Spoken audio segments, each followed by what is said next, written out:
The bookmakers have a price tag, a pick'em price tag on tonight's feature. This game preview shorty at the Wager Talk Studios. That feature, Phoenix Suns at New Orleans, at the New Orleans Pelicans. Smoothie King Center in the Big Easy. The Suns lost on Friday night to the Thunder in the Thunderdome at Paycom Center. And they did so by a large margin, 25 points. And we're going to get to that as well. This game, and because of that margin, and because we're featuring these two teams, and the Suns won or lost by that margin, it's a perfect entry into a variable I wanted to share with you. A situation that happens this time of year in the NBA, and that is it happens in the final 2 or 3 weeks of the season more than anything. And this is when I ignore it, and that is margin of victory. I ignore it. It's not a reliable measure in assessing a team's value or worthiness inside of a game from here until the end of the postseason, until the NBA championship has been decided. Yes, OKC they defeated the Suns by 20-plus points, 25 to be exact, on Friday. It's equal to one thing and one thing only. It's worth a loss to the Suns and a win to the Thunder. That's it, nothing more. If I've written it, if I've said it once, I've said it 100 times. Margin of victory is not a reliable measure. And I've heard, I've read, I've listened to a number of podcasts, broadcasts, articles, read articles, where they find this line fishy tonight, that the Suns are a 1-point favorite or a 1-point dog or pick them essentially after losing by 25 to the Pelicans, and after the Pelicans have a better record and they're at home against the Suns.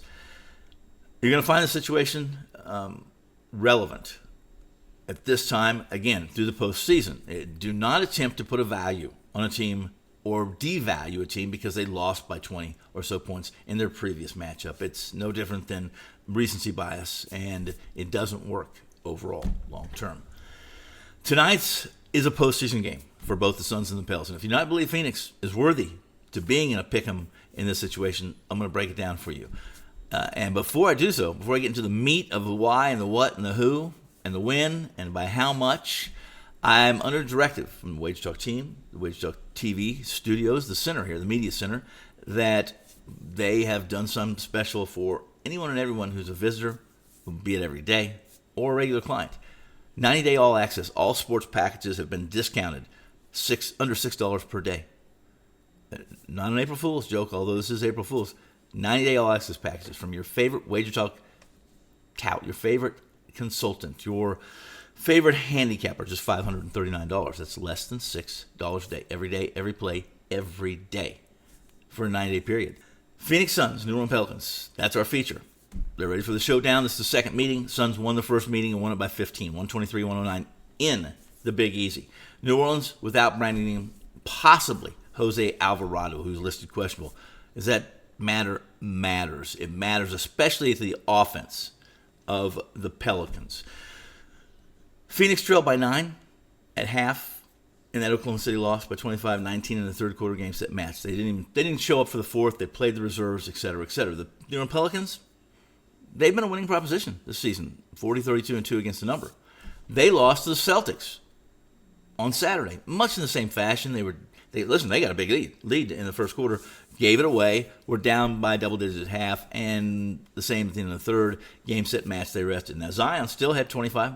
McCollum had 24 in that game. However, McCollum, they haven't been efficient. These two have not been efficient in replacing Ingram's points per game, especially McCollum, who's been averaging 21 over the last 10, but barely shooting over 40% to get to that number, to supplement his team, especially since Ingram has been out. The Suns have won not only the last two meetings between these teams, but the last meeting, first meeting this year, they've dominated this New Orleans team over the course of the last 2 years. Really, for the most part, they've owned those matchups. 5 out of the last 7, both straight up and against the number. And Phoenix has won or covered 3 of the last 4 against the spread, 4 of the last 6 against the spread. New Orleans has lost 3 of the last 4 against the number. So coming into this game, the pick'em is perfect. It's a number that makes perfect sense, should I say. Tonight, the Suns are full health. They have more rest. They have more ambition. This is a playoff game, fighting for that 6th seed. New Orleans owns that 6th seed. The Suns are 2 games behind the Pels. almost 8 games left to play. It's going to be fun tonight, but if you're going to have more fun if you back the Suns, who win and cover, I say they have a better chance of winning by double digits than the Pels have of even winning. I'm Tony Finn. Thanks for dropping by the studios. Back again tomorrow. I hope to see you.